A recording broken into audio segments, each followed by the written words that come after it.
Hi everyone.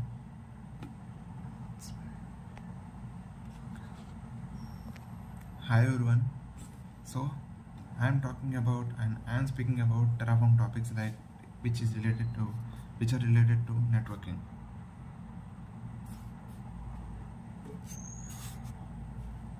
So my topics are like DNS. DNS is a domain name system. We all know about it. Whenever we enter the google.com or chatgpt.com on our browser, it will check for the domain resolution of the IP address, which means whatever the domain name we are entering on the browser, it is a human-friendly name for our convenience, but machine understand IP address.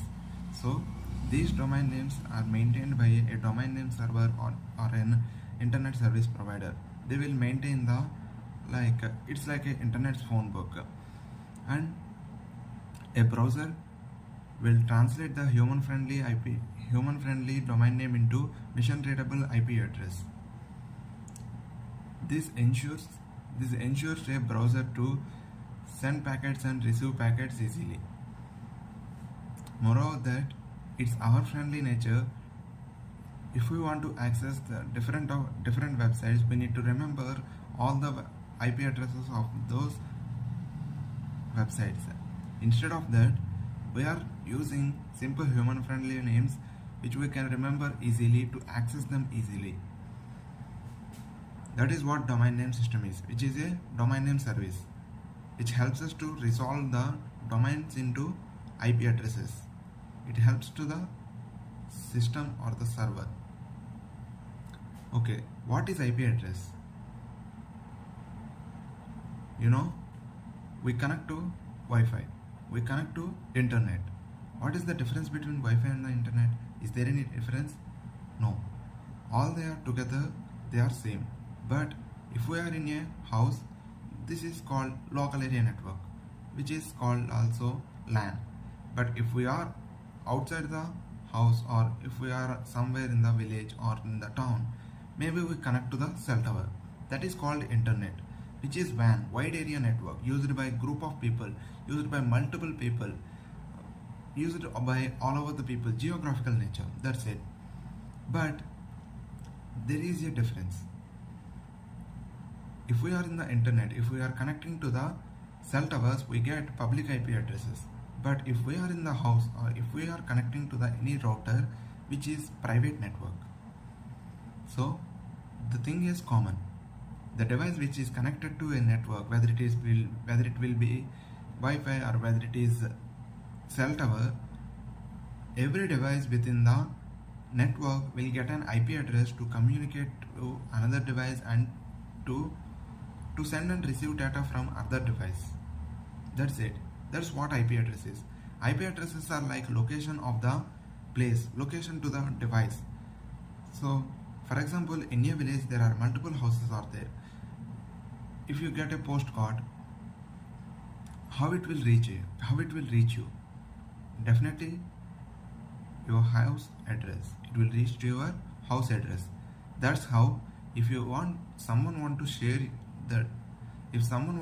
the information to you, they will share the information, and the device detect the IP address to where it have to send, and it will send to the router. Router will send to the another router, and it will hop to the another router, and it will hop to the another router, and finally it will hop to your destination router, and then it will come to your device.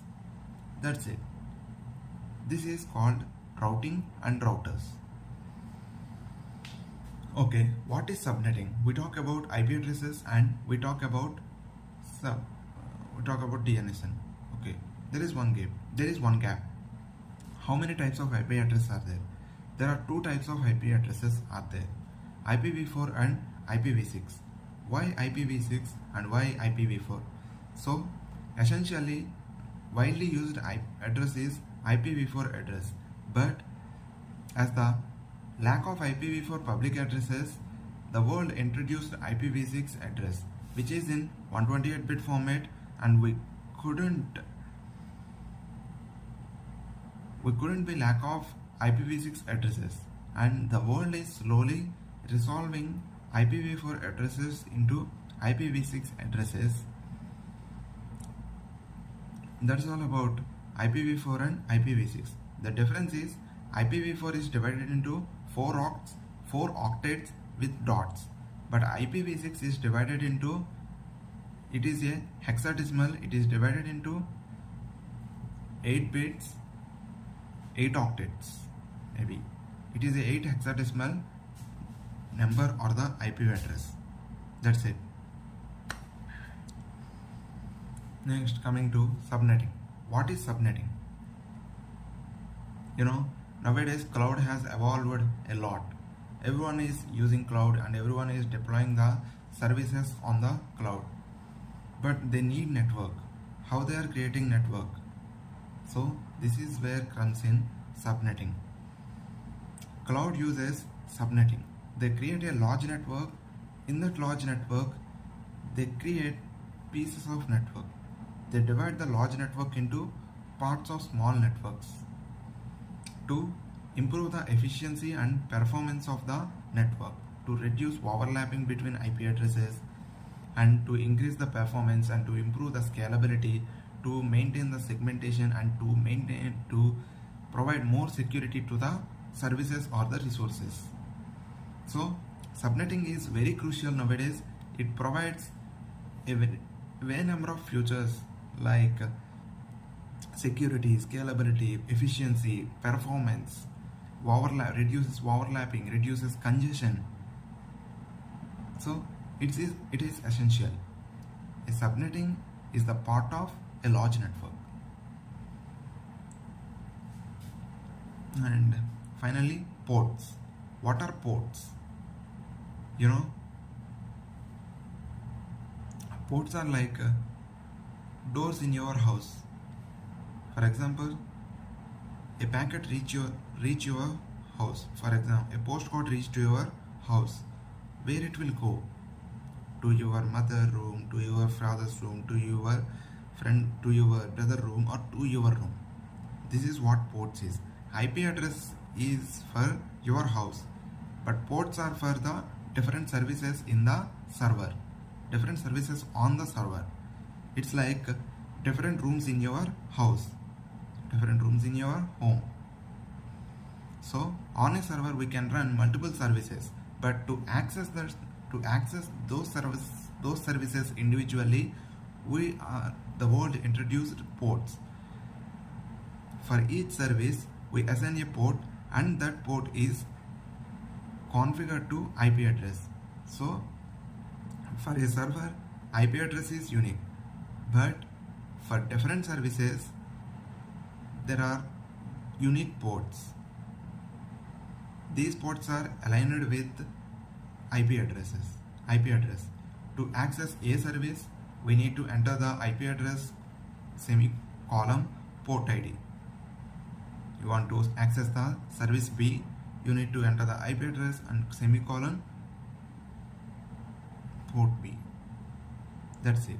But in real world we are not going to do like that. We are just accessing domain names, because for our IPs, the companies and the real world infrastructure, real world